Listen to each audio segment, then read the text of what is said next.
La nouvelle pharmacie de la santé publique, NPSP, de Côte d'Ivoire, première vice-présidente de l'Association africaine des centrales d'achat de médicaments essentiels, ACAM, a accueilli les directeurs généraux des centrales nationales d'achat membres de l'institution lors d'une visite à son siège, ce vendredi 6 décembre 2024, dans la commune de Trècheville. Celle-ci intervient au terme de la 24e Assemblée générale de l'ACAM et du 2e Forum africain sur le renforcement de la chaîne d'approvisionnement des produits de santé, FARCAP, qui s'est tenue à Abidjan du 02 au 6 décembre 2024. Cette visite d'échange a réuni les acteurs clés du secteur pharmaceutique avec la présence de 14 pays dont le Sénégal, la RD Congo, le Togo, le Djibouti, le Burkina Faso, Genève, le Mali, le Tchad pour réfléchir à des solutions communes face aux défis sanitaires du continent. Elle vise à renforcer la collaboration entre les centrales d'achat membres de l'ACAM, à échanger des expériences sur les meilleures pratiques en gestion,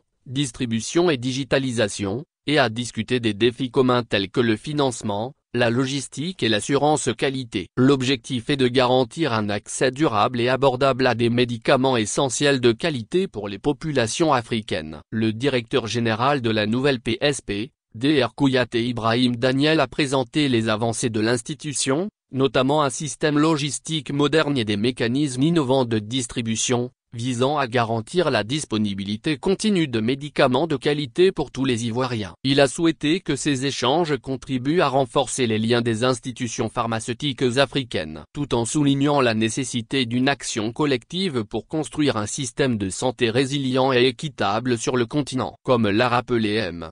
Kouyaté, ensemble, nous pouvons transformer nos défis en opportunités pour mieux servir nos populations. De son côté, le président du bureau de l'Assemblée générale de l'Association africaine des centrales d'achat de médicaments essentiels, ACAM, Jean-Claude de Calindu, a souligné la pertinence de cette visite, la qualifiant d'imprégnation des bonnes pratiques de la nouvelle PSP. Notre passage à la nouvelle PSP marque notre détermination et nos ambitions pour voir ce que fait l'autre, a-t-il souligné. Il a également mis en avant l'importance de la coopération régionale pour relever les défis communs des systèmes de santé publics africains et la nécessité de développer des stratégies adaptées à chaque contexte national. C'est la même maman africaine qui cherche un médicament pour faire baisser la fièvre de son enfant. Nous avons des objectifs communs et devons développer des stratégies adaptées aux contextes locaux, a-t-il ajouté. Les discussions ont également mis en avant le rôle indispensable des partenaires techniques et financiers ainsi que celui des acteurs privés, perçus comme des alliés stratégiques dans le renforcement des chaînes d'approvisionnement. Les privés ne sont pas une menace, mais une composante essentielle du navire pharmaceutique africain,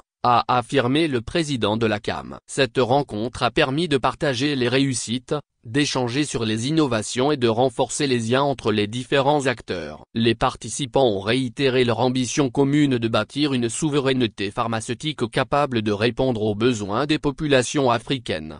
La nouvelle PSP Côte d'Ivoire est la centrale d'achat de médicaments essentiels de la Côte d'Ivoire. Elle bénéficie du monopole de la distribution des produits pharmaceutiques aux établissements sanitaires publics et parapublics. Elle a été créée en octobre 2013 suite à la réforme de la pharmacie de la santé publique.